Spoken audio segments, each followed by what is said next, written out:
What's going on, guys? In this video, we're going to be focusing all things Void 3.0 for Destiny 2 The Witch Queen, as well as Destiny 2 Season of the Risen. If you guys don't know what Void 3.0 is, basically it's a new revamped version of the Void subclass for all classes, and it's kind of to bring in line some customization options, as well as some world building stuff that they talk about in this blog post that, want to give players more customizations and fit what Stasis can offer in terms of that flexibility of adding and taking and selecting specifically what you want for your build. So with all that being out the way, let's go into some stuff they talked about with Void and how they viewed it this time around. And one thing and one passage from the blog we're going to be showcasing here on screen is we're trying to codify each of the damage types so that each element has its own world of gameplay that is dominant over. For example, Stasis is the domain for crowd control. We looked at what Void was about both thematically and mechanically. Void is about gravity.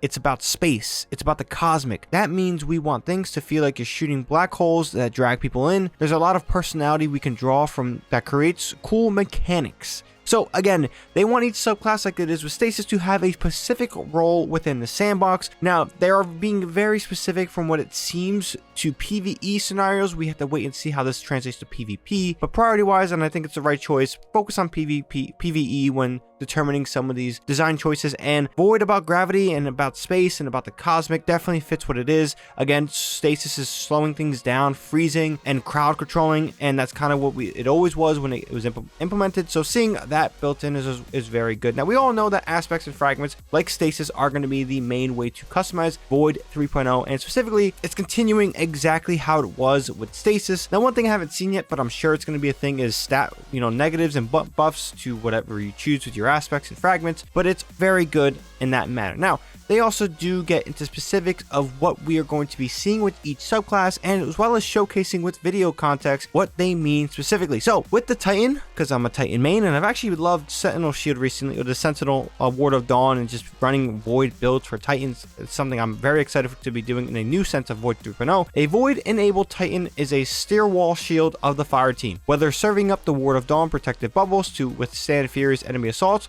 or charging the battlefield shield in hand, mowing down opponents one shield toss at a time. Previously, the two supers, Ward of Dawn and Sentinel Shield, were tied to one or another from the control standpoint, so that Titans had to use a similar input and sit through a chunk of the Sentinel Shield activation animation before the ward bubble was created. Now, they did do some changes with the Titan Wards of Dawn. They're showcased here. You see a quick fax action, just insta pop bubble, and I think this is great. Some of the worst parts about popping a bubble was it was so goddamn slow, but here it is so fast, and they get into detail what they did. So with Void 3.0, the two functions were separated, which means that the Ward of Dawn is now nearly instantly activated. In addition, the Ward of Dawn has been moved to the fastest super cooldown tier, making it much more available to the Titan in need.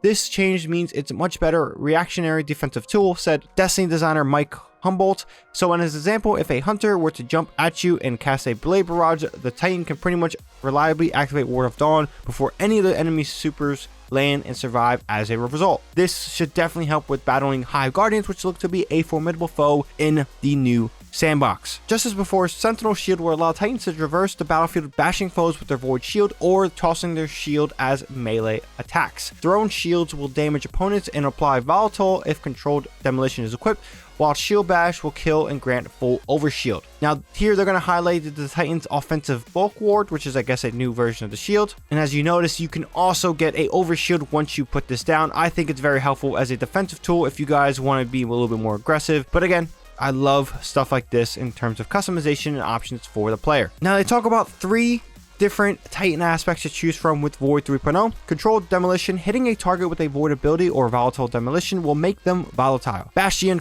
casting barricade generates overshield for yourself and nearby allies. Those bunkering behind the shield will regenerate overshield over time and extend the overshield's duration. An offensive bulk ward, while you have an overshield or are inside the Ward of Dawn, grenades charge significantly faster and you have increased melee damage. You also gain an additional shield to throw for your Sentinel Shield super. All great changes for the Titan. Now for Hunter, again, Hunter are also getting some other changes. Now they have showcasing the Hunter Vanishing Step here. Now nothing new there, except it does seem like the Vanishing Step for the Hunter does actually have more mobility. I can't tell. I don't play Hunter that much anymore, or at least currently I've been playing Hunter. Kind of really can't tell, but they did some changes when it comes to, the Spectral Blade Super. There is also Shadow Shot variants that are custom to Deadfall and Mobius Quiver. Now they will still be be found in the Void 3.0 updates, but as I stated here, there are some changes to be aware of. For example, Mobius Quiver will fire volleys of 3 arrows that will now track targets and make them volatile, which means you can, increase damage and stuff like that if they are tethered. In addition, with Deadfall, the Void Anchors that are dropped after Shadow Shots will now pull enemies towards it, and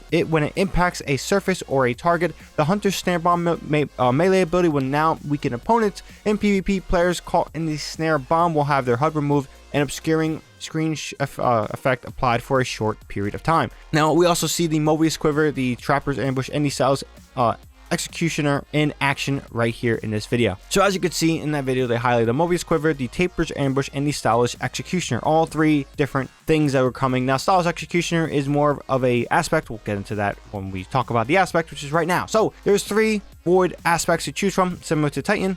Trapper's Ambush, players can activate Quick Fall to spend their melee charge and dive to the ground, creating a smoke cloud upon impact. Enemies caught in the cloud are weakened and allies become invisible. In addition, Snare Bombs upon attaching to surfaces or enemies cause nearby allies to become invisible. Vanishing Step, dodging makes the hunter invisible. We showcased that before. And Stylish Executioner, defeating a Void debuff target, weakened, suppressed, or volatile, grants invisibility and true sight. While invisible and after a Stylish Execution, your next melee attack weakens enemies. Again, some solid stuff that I'm sure some hunters who main them in PvE or just in general can do some fun stuff with. Now on to the Warlocks. Now we gotta look at new aspects in terms of this video, which is the Warlock's Child of Gods. I'll shut up, let you guys check it out.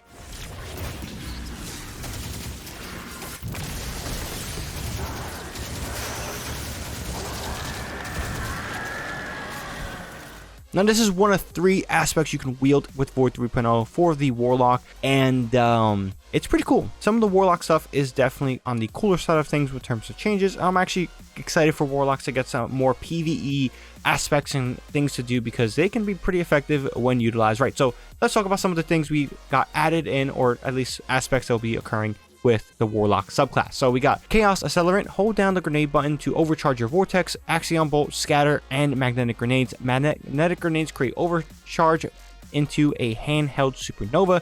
Feed the Void. Defeat an enemy with a Void ability to activate Devour, which means you create a overshield. And Child of Gods, which is the video we were showcasing before. Cast your Rift to summon a Void Soul. When you damage an enemy with your weapon, your Void Soul will launch itself towards them and detonate nearby, attaching draining tendrils, which will deal damage and weaken the target. When your Void Soul deals damage, it restores either melee or grenade energy if you're running Healing Rift, or health if you're running Empowering Rift, back to you. Defeating an enemy who is drained grants Rift energy. All some great stuff. But in all, we got a lot of good stuff in regards to the Void 3.0 subclass. I think we're doing a great thing here with changing some stuff up, but I'm really excited for some of the changes. So if you guys also are excited, let me know down below what are your excited changes. If you guys also found this video informative and like this video a lot, definitely drop this video a like, helps with the video a lot. If you guys are new here and want more content like this, whether it's Destiny 2 or any other game you see me cover on the channel, definitely hit that subscribe button. With that being said, that's all I got for this one. Challenge you here, and I'm out.